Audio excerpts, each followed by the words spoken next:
Good work, badass Matt. But it looks like Hitler got away. Next time, Hitler. Next time. Tonight on Matt's Fun Time Bad Movie Show. What happens when the external hard drive Matt was keeping the half-finished Fateful Findings review on stops working? Deadeye Eddie, have you been messing with my external hard drive again?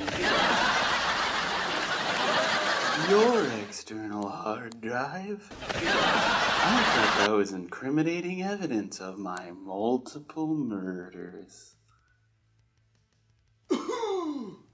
Oh, you. Find out next on Matt's Fun Time Bad Movie Show. I do the Christmas episode early, that's what happens. It's Matt's Fun Time Bad Movie Show. Starring Matt. Today's episode, Santa Buddies. Merry goddamn Christmas, everyone, and welcome back to Matt's Fun Time Bad Movie Show. And today we're looking at possibly the most mainstream title I've ever looked at, Santa Buddies. And by mainstream, I mean you might have heard of some of the actors.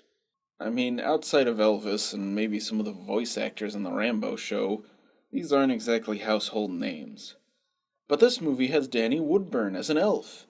If he looks familiar, you've probably seen him play an elf in any number of other Christmas movies. Or the guy in The Watchmen. Whatever floats your boat. Perhaps more well-known actors in this film are Richard Kind and Christopher Lloyd. You may also recognize a few more actors in the film, but they're in such minor roles they're not exactly worth mentioning.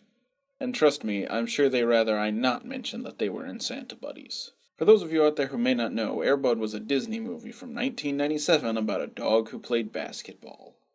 It was a hit. So much so that they followed it up with 4 more Air Bud movies, where he plays football, European football, baseball, and volleyball. But Disney needed to find a new way to milk this franchise for all it's worth, and in 2006 they released the straight-to-DVD hit, Air Buddies, about Air Bud's kids. And as if Air Bud didn't have enough pointless sequels, Air Buddies was followed by Snow Buddies, Space Buddies, Spooky Buddies, Treasure Buddies, Super Buddies, Stick Buddy, Rock Buddy, Sink Buddy, and of course, Santa Buddies. And oh joy, this is a Disney movie. Dear Santa, all I want this Christmas is to not immediately get a copyright strike. And a girlfriend, what the hell, you keep stiffing me on that one. Oh, also there's a whole company called Air Bud Entertainment who just make animals doing not animal things movies. And would you just look at this shit? I have never in my life seen a dog phoning in a performance, but wow. Wow. Oh, and look, I can get Snow White and Santa Buddies and receive 2 free Santa Buddies plushies. But I already bought Santa Buddies. I don't even want 1 copy. Why would I buy 2? I will admit, I have only seen the first Air Bud movie. But this one got recommended to me by my friend Logston. Damn you, Logston, for making me love you. We start off with Santa and his dog. Oh my god, no one told me there would be puppies in this movie. Visiting a magic cave. These days, children and their pups just don't believe like they used to. Their focus is on themselves instead of on giving to others less fortunate. Yeah, what the fuck, dogs? Stop being so selfish. If the great Christmas icicle continues to melt at this rate, Christmas magic stored in the ice crystal will vanish. I sure am glad we came to this cave for a pointless exposition dump. Oh my god. Oh my god. So Puppy Paws, son of Santa Paws, great names by the way, turns the toy machine on to fast. Mr. Santa, sir, are you sure this machine should have a setting that we could not possibly work at? Yes. Well, you're the boss. So Puppy Paws, PP I suppose, gets in trouble for it and says he hates Christmas. Whoa, Disney! Are you sure kids are prepared for something that original? Someone who hates Christmas in a Christmas movie?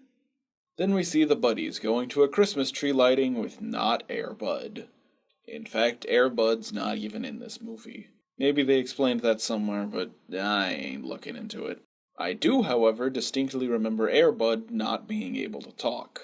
Oh, and if you thought Puppy Paws was a great name, just wait till you hear the buddies' names. There's Butterball, who eats a lot, Mudbud, who likes getting dirty, Rosebud, who's a girl, B-Dog, who's literally Poochie from The Simpsons, and Buddha? Your material desires are those of the wanting mind. Enough is never enough. What?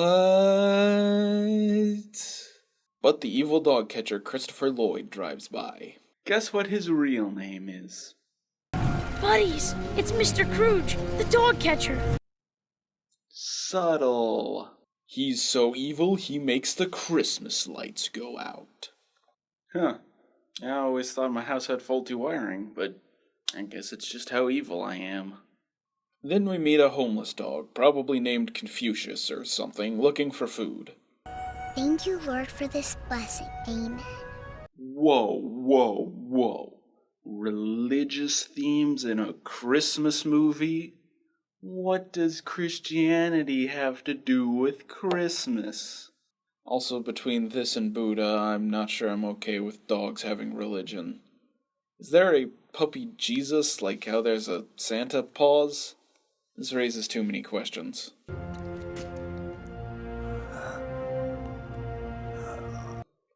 Looks like Dog God doesn't love you after all. Poor Confucius, he has to go to an animal shelter where they take care of dogs until they find a home. Yeah, I've never understood dog catchers as villains. Disney, what is this? My dog could animate a more realistic cabin than this. You have other Santa movies, you could just recycle footage from those. I mean, everything in the script is already recycled. Offense? Gluttony. Eating the Thanksgiving turkey. I don't know what their problem is, that still looks delicious. Claus, we got the mail truck ready for a systems check. Great, Eli. We could use a break from this. Yeah, you made it to B. You're 2/26th of the way done. Also, this is the most Debbie Downer Santa I've ever seen. Come on, even Santa Claus Conquers the Martians got that right. But PP reads about the buddies and runs off to become a normal dog by stowing away in a magic mail truck. What? Between that and Christopher Lloyd, this is starting to feel like a Back to the Future Christmas. And what does Back to the Future have to do with Christmas? But there's so little Christmas spirit left in the world, they don't have enough power for the workshop. Another leak. I hate to even say it, but I think the North Pole is starting to melt. Oh my god, global warming. Cue the exploding birds. Then this little kid who wants a dog goes to see a half-assed Santa who is more enthusiastic than the real Santa in this film. Holy crap, Christopher Lloyd acts like seeing a stray dog is the wildest thing he's seen in his life. I'm pretty sure his reaction to time travel was more subdued than this. My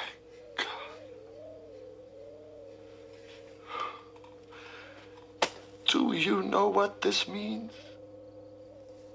It means that this damn thing doesn't work at all. Then PP's Christmas magic makes this guy fall to his death.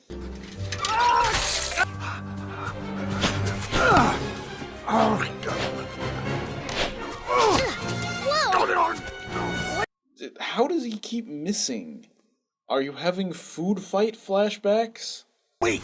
Your customers won't know how they live. The next morning, PP goes to visit Deputy Sniffer. Deputy Sniffer at your service.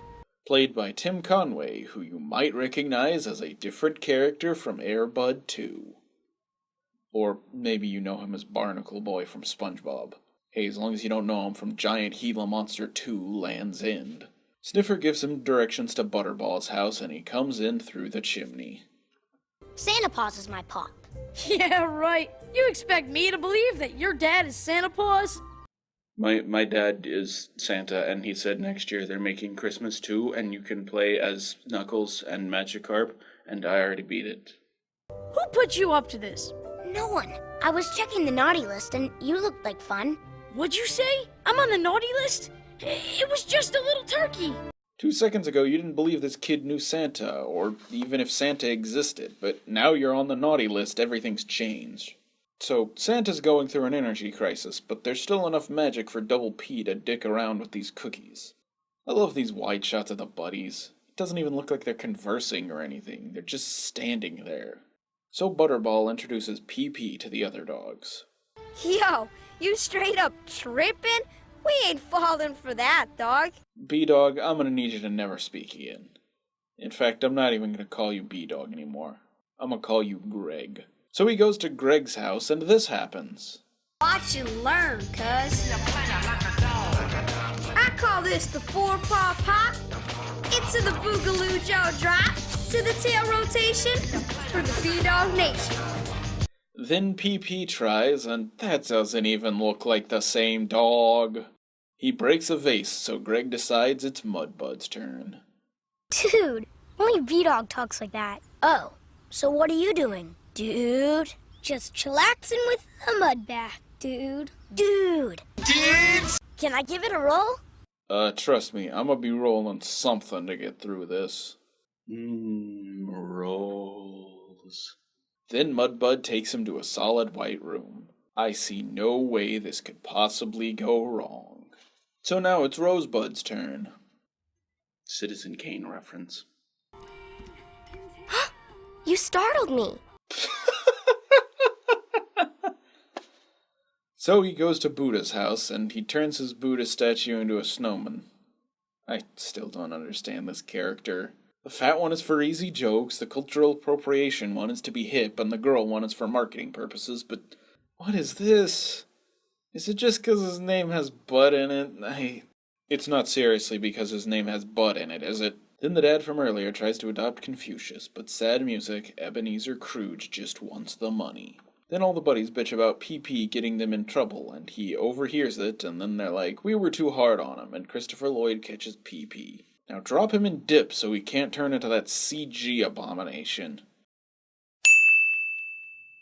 Also, how do you run a business when you both catch and sell the dogs? Seems like you'd get more work done if you hired someone else to run the shelter. Property of the North Pole. I'm evil. Every night I look up and pray. Next. Meanwhile, at the North Pole, they think they've figured out where Puppy Paws went, but... Without him, I'm afraid Christmas may be gone forever. Wow. Dude, you're Santa Claus. Take a Xanax or something. So they go to rescue PP, but the truck runs out of magic. The elf dog finds Butterball almost immediately, and the buddies sneak him into the pound. You pups taught me the true meaning of Christmas spirit. It's not just about presents. In fact, it's not about presents at all. It's about things you can't wrap in a box or tie with a bow. Yay, you learned the same lesson as every other Christmas movie. Why is there still 30 minutes left in this film? Then Lloyd comes back, but Tiny... Actually, no, Confucius is a better name. Confucius and the elf dog say they'll take care of him. Then I guess Lloyd just stands there while they escape. Good work. P-Squared finds Eli, and Eli's like, hey, your collar can fly you back to the North Pole. You just need someone to pull the sleigh. And the buddies are like, we've been in enough of these damn movies. I bet one was about pulling a sleigh. Then the elf dog starts talking to Christopher Lloyd, and he's like, great Scott, I'm tripping balls. And I guess he learned the true meaning of Christmas. Why isn't this movie over? So because Lloyd and that fake elf from earlier now believe in Christmas, the North Pole has enough power to run again. And only because they actually saw Santa's magic happening firsthand. Seems like an easy fix. Santa just goes, yo everyone, I exist! Look at my flying sleigh! Energy crisis over. So P-Squared and the buddies make it back just in time for things to start working again.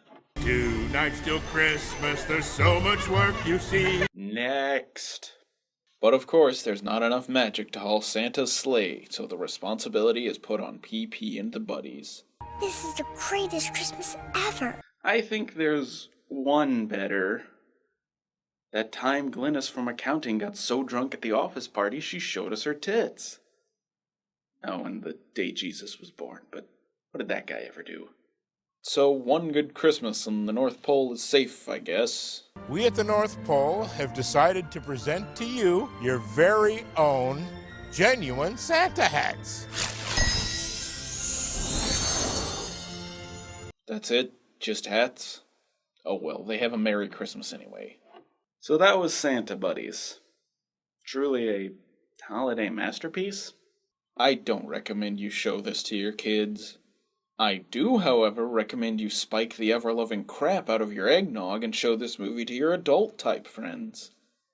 This movie has a lot of bland, generic kid stuff, and it's 30 minutes longer than it needed to be. But it's got a lot of goofy moments, and I think it deserves some recognition alongside holiday B-movie classics like Santa Claus Conquers the Martians and Santa Claus. And that's all I have to say about that. I'm working on what I can do about the Faithful Findings video, but until then, from all of us here at Matt's Fun Time Bad Movie Show, Merry Christmas and Happy Holidays. That's just me. I'm the only one here.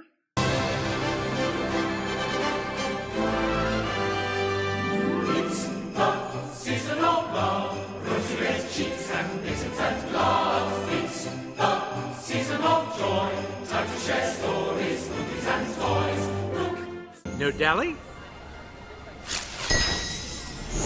Oh, I'm liking this very, very much. Wait, who's Glynis from accounting? I don't have a job.